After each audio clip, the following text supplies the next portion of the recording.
नमस्कार मित्रांनो, स्वागत आहे सगळ्यांचं शिवराज सर यूट्यूब चॅनलमध्ये। DVT महाराष्ट्र भरती 2022ची अपडेट आहे।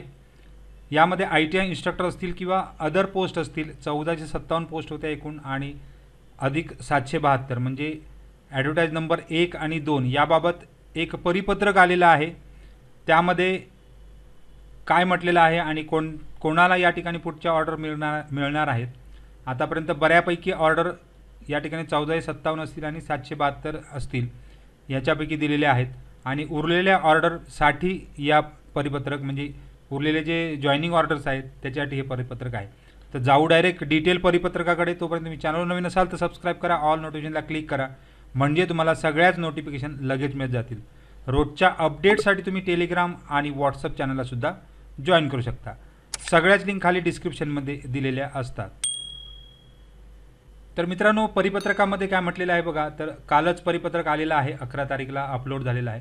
परिपत्रक क्रमांक 51 कौशल्य रोजगार उद्योजकता आणि नाविन्यता विभाग याच्या अधिपत्याखालील व्यवसाय शिक्षण प्रशिक्षण संचालनालय म्हणजे DVT राज्यातील विविध शासकीय संस्था आणि कार्यालय म्हणजे ITI आणि त्या संबंधित कार्यालय यामधील संवर्ग जे आहेत गट क यामधील विविध पदे सरळ सेवा भरतीने 1/2022 आणि 2/2022 अशा जाहिराती प्रसिद्ध झाल्या होत्या।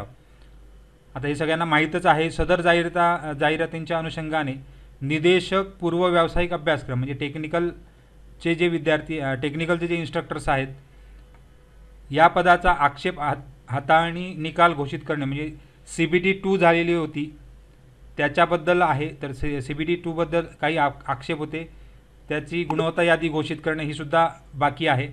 त्याचबरोबर उपरोक्त दोन्ही जाहिरातींच्या अनुषंगाने निवड सूची प्रसिद्ध करणे तसेच उमेदवारांच्या प्रमाणपत्र कागदपत्रांची पडताळणी करून पात्र उमेदवारांचे नियुक्त आदेश निर्गमित करण्याची कार्यवाही प्रस्तावित आहे।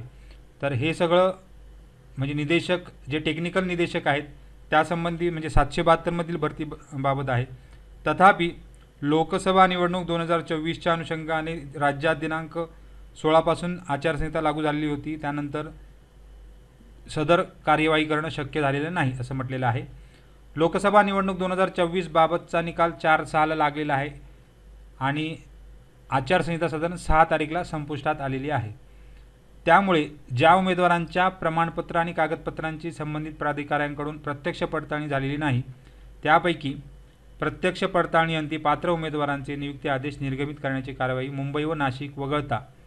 आता मुंबई आणि नाशिक वगळलेलं का आहे तर त्या ठिकाणी परत एकदा शिक्षक मतदारसंघाची आचारसंहिता लागलेली आहे।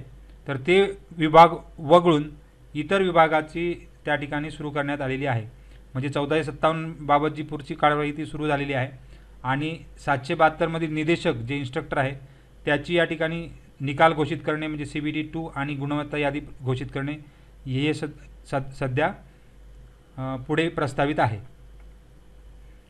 आता त्यानंतर त्यापैकी प्रत्यक्ष पडताळणीअंती पात्र उमेदवारांचे नियुक्ती आदेश निर्गमित करण्याची कारवाई मुंबई आणि नाशिक वगळलेले आहे। सद्यस्थितीत 2 पदवीधर तसेच 2 शिक्षक मतदारसंघाची द्विवार्षिक निवडणूक 2024च्या अनुषंगाने मुंबई पदवीधर मतदारसंघ, कोकण विभाग पदवीधर मतदारसंघ, नाशिक विभाग शिक्षक मतदारसंघ व मुंबई शिक्षक मतदारसंघात 24 तारीखला त्या ठिकाणी आचारसंहिता लागू झालेली आहे। त्यामुळे मुंबई व नाशिक या प्रादेशिक विभागात सदर कार्यवाही करण्यात अद्यापही निर्बंध आहेत म्हणजे मुंबई नाशिक विभागात कोणतेही आदेश या ठिकाणी मग 1457 असतील आणि 772 असतील यांचे कोणतेही आदेश त्या ठिकाणी निघणार नाहीत। तर सदर आदर्श आचारसंहितेबाबत पदभरतीबाबतची उपरोक्त कार्यवाही करण्यास मान्यता देण्याकरिता शासनात प्रस्ताव सादर केलेला आहे। तर वरील कार्यवाही करण्यासाठी प्रस्ताव सादर करण्यात आलेला आहे। त्या अनुषंगाने मान्यता प्राप्त झाल्यास अथवा आदर्श आचारसंहिता संपुष्टात आल्यास ज्यापैकी जे अगोदर घडेल त्यानंतर तात्काळ पदभरती संदर्भातील पुढील आवश्यक ती कारवाई करण्यात येईल म्हणजे 5 जुलैनंतर तुमचे साधारण 5 जुलैपर्यंत आचारसंहिता आहे। त्यामुळे 5 जुलैनंतर इतर जे म्हणजे आदेश आहेत ते तात्काळ तुम्हाला मिळतील किंवा जर मान्यता मिळालेली आहे मान्यता जर मिळाली जी मागणी केलेली आहे की पदभरतीची कार्यवाही करण्यासाठी त्या ठिकाणी मान्यतेसाठी पत्र दिलेलं आहे, प्रस्ताव सादर केलेला आहे, तो जर सुरुवातीला मिळाला किंवा आचारसंहिता सुरुवातीला संपली तर लगेच तुम्हाला म्हणजे 5 जुलैपर्यंतच्या अगोदर जर तुम्हाला त्या ठिकाणी 5 जुलैपर्यंत वाट बघावी लागणार आहे, अशा प्रकारे म्हटलेलं आहे. आणि इथे तुमचा निकालसुद्धा त्या ठिकाणी घोषित होणार आहे आणि गुणवत्ता यादीसुद्धा घोषित होणार आहे ही निदेशक या कॅटेगरीची. तर अशा प्रकारची परिपत्रक कालच पडलेलं होतं, तर त्यासंबंधी बरेच विद्यार्थी विचारत होते, त्यामुळे हा व्हिडिओ बनवत आहे. काही डाऊट असेल तर कमेंट बॉक्समध्ये कमेंट करा आणि लवकरच तुम्हाला म्हणजे जुलै ऑगस्टमध्ये सगळ्यांना आदेश प्राप्त होऊन सगळे बऱ्यापैकी जॉईन होतील अशी आशा करूया. तर सगळ्यांना खूप खूप शुभेच्छा आहेत आणि धन्यवाद.